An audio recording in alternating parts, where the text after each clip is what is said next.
Voilà, il fallait bien que ça arrive un jour, ma toute dernière vidéo publiée sur le site de jeuxvideo.com, celle avec laquelle je vais devoir vous faire mes adieux. Alors pour commencer, et je m'excuse, ça vous tombe un peu sur le coin de la gueule en vérité, ça fait plusieurs mois que la fin de Rétro Découverte est actée, je savais simplement pas comment l'annoncer. Et depuis que la rédaction m'a annoncé cette décision de ne pas renouveler mon contrat, une question me taraude, quel jeu traiter pour ma dernière vidéo. Je fais un peu planer le mystère, mais en vérité, j'ai pas eu à chercher bien longtemps. Il y avait une évidence, un jeu qui a énormément compté dans mon parcours. Celui qui a très certainement enraciné en moi cette passion dévorante qui ne m'abandonnera alors plus jamais, le jeu vidéo. Forcément, depuis que je réalise cette chronique, j'ai eu l'intention à plusieurs reprises de consacrer un de mes épisodes à Final Fantasy VII. Sauf que de façon assez étrange, ça a toujours été la page blanche. J'aimerais vous raconter tellement de choses sur ce jeu et en même temps, je ne sais pas comment les exprimer. Je pourrais commencer par parler de ses mécaniques de gameplay, raconter l'intrigue du titre.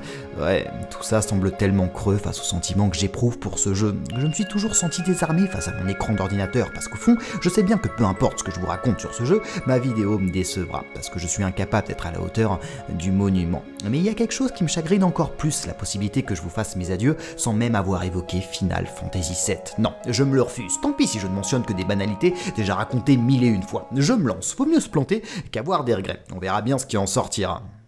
Le jeu sort donc en France en 1997. La date a son importance parce que le petit français que j'étais n'avait jamais mis les mains sur un RPG japonais. J'avais connu quelques dungeon crawlers ou des jeux assez étranges que s'étaient procurés mes frangins et qui faisaient tourner sur le PC de mon père. Mais j'étais globalement assez étranger à ce genre de titre, ce qui était le cas d'une énorme majorité de français parce que les deux séries phares du RPG japonais, Dragon Quest et Final Fantasy, n'étaient pas commercialisées à cette époque en Europe. Nous n'y connaissions rien, à part pour les plus informés, nous n'avions juste aucune idée de leur existence. Nous étions habitués aux jeux de plateforme, genre phare des consoles de salon de l'époque, du beat'em all, et éventuellement pour les plus passionnés du versus fighting et des jeux d'aventure. Final Fantasy VII est donc le premier épisode de la série à débarquer dans nos contrées. Petite précision pour les non-initiés, il n'y a aucune continuité scénaristique entre les différents Final Fantasy. Il s'agit à chaque jeu d'une nouvelle histoire dans un nouveau monde avec de nouveaux personnages.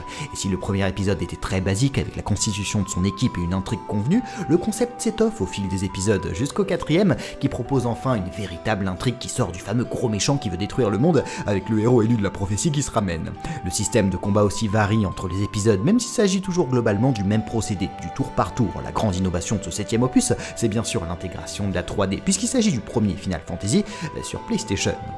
Du coup, quand nous, petits Européens, nous découvrons ce 7e épisode, la série est déjà adulée par tout un tas d'Américains et principalement par les joueurs japonais. Mais tout ça, je le répète, nous n'en savions absolument rien. Moi, quand je découvre ce titre que s'est procuré mon grand frère, j'ai l'impression d'avoir affaire à l'un des plus mauvais jeux de tous les temps. Non mais, c'est quoi ce truc où on n'attaque pas nos adversaires en leur sautant sur la tête ou en leur tirant dessus? Choisir son attaque et observer l'animation est affreusement mou et assez répétitif.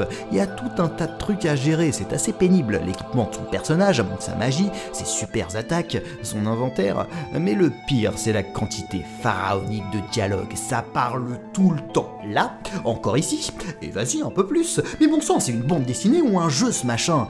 Bah oui, en fait, je suis simplement en train de découvrir le RPG japonais, et le parallèle avec la bande dessinée n'est pas totalement absurde avec ses bulles de dialogue, il y a bel et bien un petit côté BD à mon goût. Cependant, les joueurs des années 90 s'en souviennent sûrement à l'époque, quand on a la chance d'avoir un nouveau jeu, on ne fait pas la fine bouche, même s'il ne nous plaît pas, on y joue, parce qu'on n'en a pas des dizaines d'autres. Et rapidement, l'exaspération laisse place à la curiosité, parce que faut bien avouer un truc, ces petits personnages sont plutôt attachants. Je suis bien loin des dialogues insipides de mes jeux habituels où les héros n'énoncent que des banalités de gentils personnages. Non, ici, on a une caractérisation très marquée de chacun d'entre eux. Barrett est nerveux et agressif, Tifa semble plutôt timide et avoir un petit béguin pour Claude. Claude, justement, le personnage que l'on incarne, est assez déstabilisant. Au début de l'aventure, il nous serait presque assez antipathique avec son air désinvolte et sa seule motivation, l'argent. Oui, parce que nous faisons partie d'un groupe de hors-la-loi, Avalanche, qui ont pour objectif de détruire les réacteurs Mako exploités par une entreprise peu éthique, la Shinra, dans le but de drainer l'énergie vitale de la planète pour en faire de l'électricité. Ok, jusque-là, ça va. Mais le truc, c'est qu'au fil de mes heures de jeu, cette histoire va être accompagnée d'une multitude d'arcs narratifs. Encore une fois, de quoi être désemparé quand on a l'habitude d'une simple princesse kidnappée par un méchant. Le plus étonnant, c'est que ces différents arcs narratifs s'imbriquent à la perfection pour conter une plus grande histoire cohérente et prenante, tout à fait comparable à celle d'un roman, mais là, dans un jeu vidéo. Il y a la Shinra, donc avec son président et quelques-uns de ses cadres, Aeris, qui nous met en contact avec les Cetra, un ancien peuple de la planète qui avait pour but de produire l'énergie spirituelle de celle-ci. La Shinra cherche justement à enlever Aeris pour mener des expériences sur elle, puis arrive Sephiroth, l'antagoniste principal du jeu, qui a vu le jour suite à des expérimentations du professeur Hojo sur un ancien spécimen appelé Genova, qui n'est pas sans rapport avec les Cetra, le passé très trouble de Cloud, qui prétend avoir fait partie du soldat, l'élite de la Shinra, alors qu'on découvrira que ce ne sera pas tout à fait le cas, et puis je pourrais vous en citer quantité d'autres, l'histoire de Zack avec qui s'est identifié Cloud, le passé trouble de Barrett, Sid et son rêve de rejoindre l'espace. Bref, je vais pas tous vous les faire, ce qu'il y a d'important à savoir c'est que ces histoires sont toutes liées pour constituer l'intrigue de Final Fantasy VII.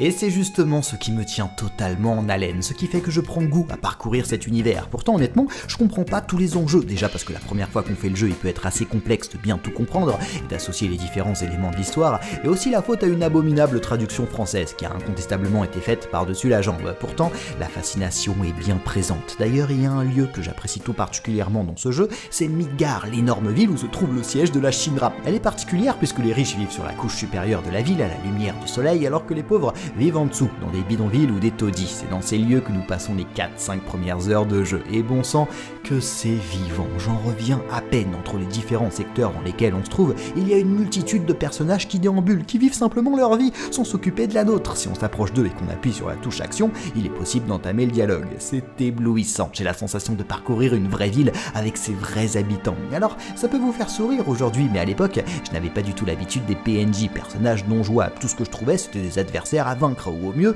un simple personnage fixe qui nous annonce une phrase bateau. Ce qui fonctionne aussi, c'est que chaque lieu dégage une ambiance qui lui est propre, et on n'a jamais la sensation de se trouver deux fois au même endroit, grâce à l'architecture d'abord, aux couleurs, et peut-être aussi beaucoup aux musiques.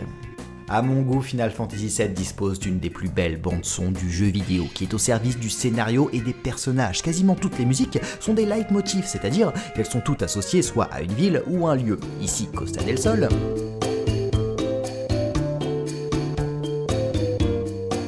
Les réacteurs Mako. La ville minière. Ou à des personnages. Voici le thème de Rouge 13. Celui de Sid.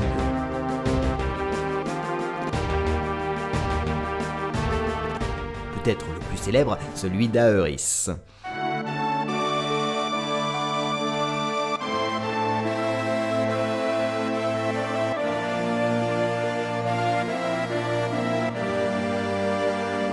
Etc. Notre oreille s'habitue donc à des mélodies que l'on finit par associer inconsciemment, à force de les entendre dans tel lieu précis ou avec la présence de tel personnage, à un thème. La musique joue donc un rôle de caractérisation, donne des indications sur la nature du lieu ou personnage. Observez le thème de Barrett, qu'on a dit personnage assez agressif.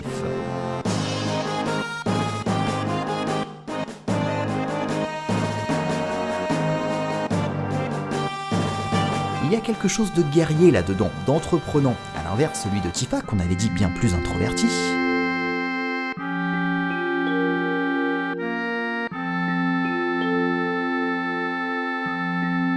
Le rythme est lent, mélancolique, il y a quelque chose de l'ordre du regret dans cette mélodie. On pourrait s'amuser à analyser chaque musique du jeu, mais je pense que vous avez compris le principe. Enfin, je ne peux pas ne pas évoquer ce qui me fascinait très certainement le plus à travers ce titre, les cinématiques. Il y a certains passages du jeu où nous avons le droit de petites séquences animées en full 3D. D'ailleurs, c'est clairement un atout marketing, puisque c'est indiqué derrière la boîte. Plus de 120 minutes de séquences vidéo éblouissantes.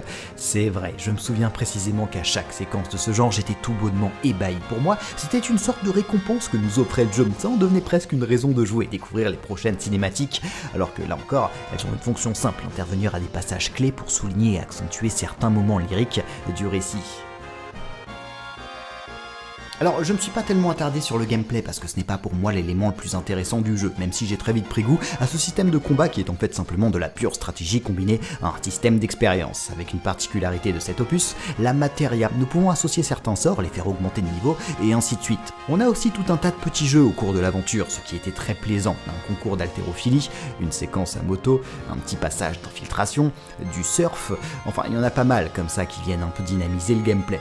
Et je crois que si ce jeu a été si marquant pour bon nombre de joueurs, c'est qu'au-delà de la richesse de son scénario, c'est le titre qui nous a fait découvrir un tout nouveau rapport aux jeux vidéo. Il nous a immergés, non en affrontant une succession d'ennemis, mais via des personnages charismatiques, des dialogues prenants, un univers fascinant, remarquablement mis en scène à l'aide de grandes musiques et de magnifiques cinématiques. Ce n'est pas un hasard si la plupart du temps, notre premier Final Fantasy est notre Final Fantasy préféré. Certains considèrent le 6e opus comme le plus grand RPG de tous les temps. Pour d'autres, c'est le 8 avec son univers futuriste. Certains affirment que le 9e épisode est le plus touchant avec cette relation entre Jidan et Grenade, et d'autres, ceux qui ont découvert la série avec la PlayStation 2, admirent davantage Final Fantasy X. Mais la découverte de la série laisse rarement indifférent, et pour beaucoup, j'en fais partie, ce fut avec ce magistral 7e épisode. Et voilà, on arrive au bout, il est temps de conclure cette vidéo. J'ai pris la peine de regarder la date de publication de ma première vidéo sur le site, cela remonte au 4 décembre 2013. 6 ans que je suis là, il était sûrement temps que ça prenne fin. Mais avant de vous faire mes adieux, je souhaiterais faire quelques remerciements. Le site, l'équipe de la rédaction tout d'abord, et surtout Super Panda qui m'a fait confiance à l'époque, parce que je venais absolument de nulle part. Et aujourd'hui vous êtes tout un tas à me suivre, et je sais que ça, je le dois à jeuxvideo.com. Ensuite c'est vous que je souhaiterais remercier, le public du site, déjà pour tous vos encouragements chaque semaine et vos messages de soutien malgré parfois la qualité douteuse de certaines de mes vidéos, et merci aussi à tous ceux qui me sont rentrés dedans, parce que vraiment un certain nombre d'entre vous avez pas été tendres avec moi. À côté des commentaires sur YouTube, j'avais l'impression que c'était l'Eldorado. Honnêtement, face à certains de vos messages, j'ai par moments été déçu de mon travail, en colère contre vos réactions et malheureusement parfois découragé. Mais si je vous remercie, c'est parce que tous ces commentaires ont forgé mon caractère. Au fil des années, j'ai pris confiance en moi, j'ai accepté le fait que mes vidéos ne pouvaient pas plaire à tout le monde, j'ai appris à attirer mon attention sur les retours bienveillant et à laisser des critiques méchantes de côté, à m'en moquer, tout simplement. Et aujourd'hui, je me sens plus armé à affronter Internet qu'il y a 4-5 ans où j'étais bien plus fragile. Du coup, c'est une page qui se tourne et je suis ravi qu'on l'ait tournée en compagnie de Final Fantasy VII. Je vous donne rendez-vous sur ma chaîne où je vous expliquerai ce que je compte faire pour la suite. Alors, lecteurs de jeuxvideo.com, je vous fais mes adieux, en espérant qu'on se retrouve bien vite sur YouTube. Merci à tous.